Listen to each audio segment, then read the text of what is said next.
Assalamu alaikum. Hello students and viewers. Welcome back to Kamalla DRS Online High School and my online English classes. Hope you remembered my last class and my topic.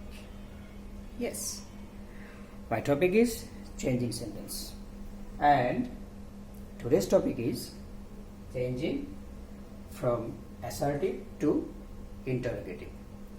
From assertive to interrogative. শিক্ষার্থী এবং দর্শনার্থীরা, আশা করি সবাই ভালো আছেন। Kamalla DRS উচ্চ বিদ্যালয় online school এবং আমার অনলাইন ক্লাসে পুনরায় স্বাগতম। আশা করি তোমরা, আমি বিশ্বাস করি তোমরা আমার ক্লাসে মনে রেখেছো, গত ক্লাসটা ভালোভাবে দেখেছো।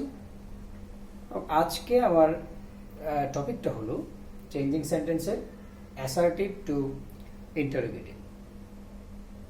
গত ক্লাসটা যদি তোমরা সেন্টেন্স চিহ্নিত করে থাকতে পারো তাহলে এটা খুবই সহজ হয়ে যাবে।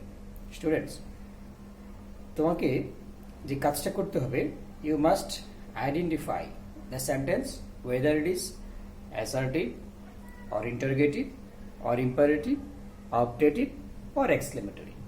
এই পাঁচটি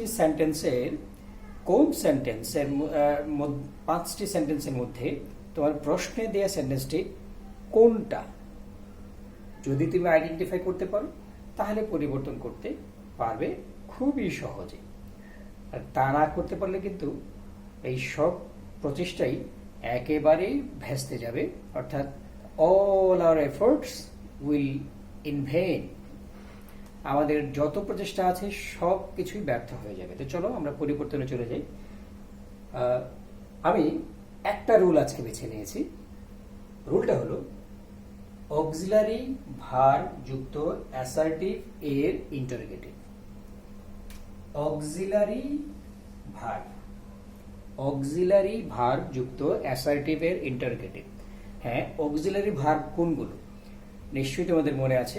মনে না থাকলে আমি বলছি, তোমরা মিলিয়ে নাও। ঠিক এই মুহূর্তে এখানে হয়তো লেখা সম্ভব হবে না সবগুলো, আমি বলি তোমরা লিখে নাও। am, is, are, was, were, have, has, had, do, does, did, can, could, will, would, shall, should, may, might, ought, dare, need, use। আমি আবারও বলছি, তোমরা খাতা কলম থাকলে লিখে নিতে পারো।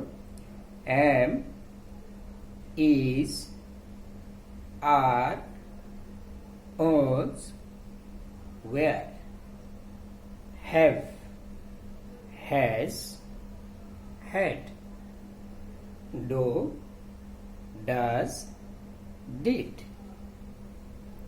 can, could, will, would, may, might, shall, should, ought, used, dare, need।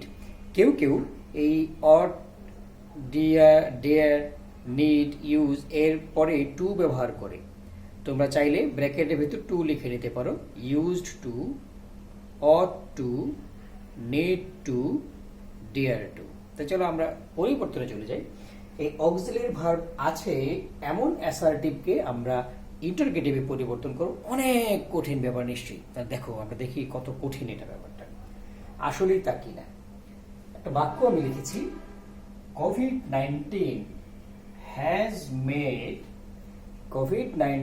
has made a great impact to our regular activities. COVID-19 has made a great impact to our regular activities. আমাদের দৈনন্দিন কর্মকাণ্ডের উপর COVID-19 একটা খুবই বড় প্রভাব ফেলেছে। এখানে আমরা অক্সিলারি কোনটা? হ্যাঁ, নিশ্চয়ই ঠিক ধরেছ, এই হ্যাজটা হলো অক্সিলারি। তাহলে আমরা পরিবর্তনটা কিভাবে করব একটু দেখে নেই। এটার ইন্টারোগেটিভ আমরা কিভাবে করলাম। দেখো, হ্যাজটা ছিল দ্বিতীয় অবস্থানে, এই হ্যাজটাকে আমরা নিয়ে আসলাম প্রথমে, আর প্রথমে যেটা ছিল সাবজেক্ট সেটাকে নিয়ে গেলাম হ্যাজের জায়গায়। এই যে হ্যাজ দিলাম আমরা, তাহলে দেখা গেল আমরা শুধু অক্সিলারিটাকে সামনে নিয়ে আসব আর সাবজেক্টটাকে অক্সিলারি জায়গায় বসিয়ে দেব। এরপরে কি হয়, এই যে আমরা অক্সিলারি আনলাম, সাবজেক্টটাকে এখানে বসিয়ে দিলাম, তারপরে যা যা আছে, made a great impact to our regular activities. এরপর যত যা যেভাবে আছে এই সবগুলো ঠিক সেভাবে রেখে দিয়েছি। অনেক কঠিন হয়ে গেল না, আসলে ভয় পাওয়ার কোনো কারণে খুবই সিম্পল একটা ব্যাপার। তুমি যে কাজটা করবে, অক্সিলারিটাকে সামনে নিয়ে আসবে, আর সামনে যে অংশটুকু বা সাবজেক্ট আকারে আছে সেটাকে ঠিক অক্সিলারির জায়গায় নিয়ে যাবে, শুধু স্থানান্তর। অক্সিলারিকে সামনে আর সাবজেক্টটাকে অক্সিলারির জায়গায়, বাড়তি একটু কাজ করতে হবে। তোমাকে দেখতে হবে এই সেন্টেন্সটা, যে সেন্টেন্সটা অ্যাসার্টিভ সেন্টেন্সটা যেটা দেয়া আছে, if it is affirmative or negative. তোমাকে খুঁজতে হবে এখানে না বোধক কোনো শব্দ আছে কিনা, নট কিংবা এক্সেট্রা, নেতিবাচক শব্দ কোনো আছে কিনা। যদি না থাকে তাহলে তোমাকে নট যোগ করতে হবে, and it must be short form. আমরা কি লিখলাম এখানে? অতিরিক্ত যোগ করলাম নট, নটের শর্ট ফর্ম হ্যাজন্ট। তাহলে অক্সিলারিটা আমরা সামনে নিয়ে আসলাম, সাথে যদি আমরা নটটা সংক্ষেপে যোগ করে দিই, এইরকম হ্যাজন্ট। অর্থাৎ hasn't COVID-19 made a great impact to our regular activities? শেষমেশ যে কাজটা করতে হবে, দেখো এখানে একটা প্রশ্নবোধক চিহ্ন রয়েছে, এই প্রশ্নবোধক চিহ্নটা অবশ্যই দিতে হবে। যদি তোমার সব কিছু ঠিক আছে, but you don't put the question mark, then you must get mark but 0।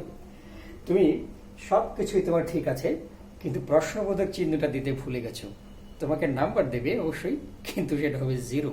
অর্থাৎ তুমি 0 ছাড়া আর কিছু পাবে না, কারণ এটা ইন্টারোগেটিভ সেন্টেন্স, তোমাকে ইন্টারোগেটিভ মার্কটা অবশ্যই লাগবে। তাহলে আমরা খুব আরেকটু সহজ করে বলি, অক্সিলারি সামনে চলে আসবে, সাবজেক্ট অক্সিলারির জায়গায় চলে যাবে, আর অক্সিলারির সাথে যদি সেন্টেন্সটা অ্যাসার্টিভ সেন্টেন্সটা হা বোধক হয় তাহলে নট যোগ করে দেব, অর্থাৎ বিপরীত হবে।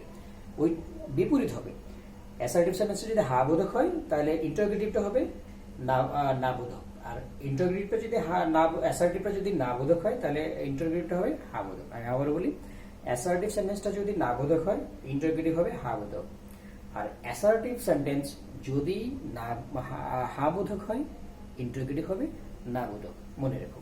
তাহলে এই যে হ্যাজন্ট বসালাম, তারপরে এই হ্যাজ অক্সিলারি জায়গায় সাবজেক্ট বসিয়ে দিলাম, তারপর যেখানে যা আছে সব হুবহু বসিয়ে দিলাম। তবে another important thing is the question mark, you must put the question mark। তোমাকে অবশ্যই এই প্রশ্নবোধক চিহ্নটা দিতে হবে। তো চলো এবার আমরা একটা নেগেটিভ ওয়ার্ড দেখি। আমরা পজিটিভ ওয়ার্ড দিয়ে করেছি, অ্যাফার্মেটিভ ওয়ার্ড সেন্টেন্স করেছি, এবার একটা নেগেটিভ সেন্টেন্স দিয়ে করে দেখি। লিখেছি, কি লিখেছি? We are not capable to go our regular class for it. Do we? No, we are not capable to. We absolutely not capable to go our regular activities. আমরা জানি আমাদের মন কাঁদে, ক্লাসে যেতে মনে চায় কিন্তু পারছি না। তো we are not capable to go our regular class for it। দেখো কি লিখেছি, সাবজেক্ট আছে এখানে আর নট, এখানে ছিল হ্যাজ, নট নেই, এখানে আছে আর নট, তাহলে এটা নেগেটিভ।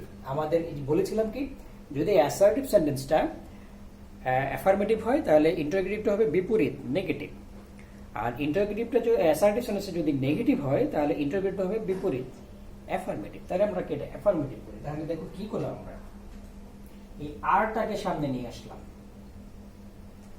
আর নট বাদ, উই বসে গেল, অর্থাৎ এই অক্সিলারি সাবজেক্টের জায়গায় সাবজেক্ট চলে গেল অক্সিলারি জায়গায়, যেটা শুরুতেই বলেছিলাম আমরা, অক্সিলারি সাবজেক্টের জায়গায় আর সাবজেক্ট চলে গেল অক্সিলারি জায়গায়। যেহেতু আমাদেরকে বিপরীত করতে হবে, নাটাকে হাঁ করতে হবে, এই জন্য নট বাদ দিয়ে দেবো আমরা। Are we capable to go our regular class for it. দেখো এখানেও কিন্তু ওই চিহ্নটা রয়েছে, প্রশ্নবোধক চিহ্ন, ইটস এ মাস্ট, তোমাকে অবশ্যই দিতে হবে এই প্রশ্নবোধক চিহ্নটা, তোমাকে অবশ্যই দিতে হবে। শিক্ষার্থীরা, আশা করি তোমরা বুঝতে পেরেছ। অনেক কঠিন মনে হয়েছে যদিও, কিন্তু হোপফুলি যখন আমরা মাঠে নামলাম, আমরা যখন সেন্টেন্সগুলোকে দেখলাম এবং এগুলোকে চেঞ্জ করলাম, এই সেন্টেন্সগুলো কিন্তু একেবারেই সহজ সহজ এবং সহজবোধ্য হয়ে গেছে। তো এরকম আরো কিছু সেন্টেন্স তৈরি করি, কিংবা তোমার রেফারেন্স বইতে এমন অনেক সেন্টেন্স তৈরি করে দেয়া আছে, সেগুলোকে অ্যান্সার শিট না দেখে নিয়ম অনুযায়ী তুমি করে ফেলবে, তাহলে তোমার এই সমস্যাটা সবটুকু একেবারেই কেটে যাবে। আমি আবারও বলি, মেইন থিং হচ্ছে অ্যাসার্টিভ সেন্টেন্সটা যদি অ্যাফার্মেটিভ হয় তাহলে ইন্টারোগেটিভটা হবে নেগেটিভ, অ্যাসার্টিভটা যদি নেগেটিভ হয় ইন্টারোগেটিভটা হবে অ্যাফার্মেটিভ। চেঞ্জের বেলা যে কাজটা করতে হবে, অক্সিলারিটাকে নিয়ে যাবো সাবজেক্টের জায়গায়, সাবজেক্টকে নিয়ে আসবো অক্সিলারি জায়গায়। যদি নট থাকে তাহলে বাদ যাবে, অর্থাৎ নেগেটিভ ওয়ার্ড থাকলে বাদ যাবে, আর নেগেটিভ ওয়ার্ড যদি না থাকে তাহলে যোগ হবে, অর্থাৎ নট যোগ হবে অক্সিলারির সাথে, আর শেষে you must put question mark.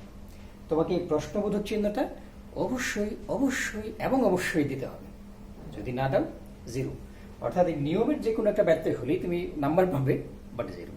তো তোমরা you have enjoy the class, that's all for the day. Keep study, keep well, আল্লাহ হাফিজ।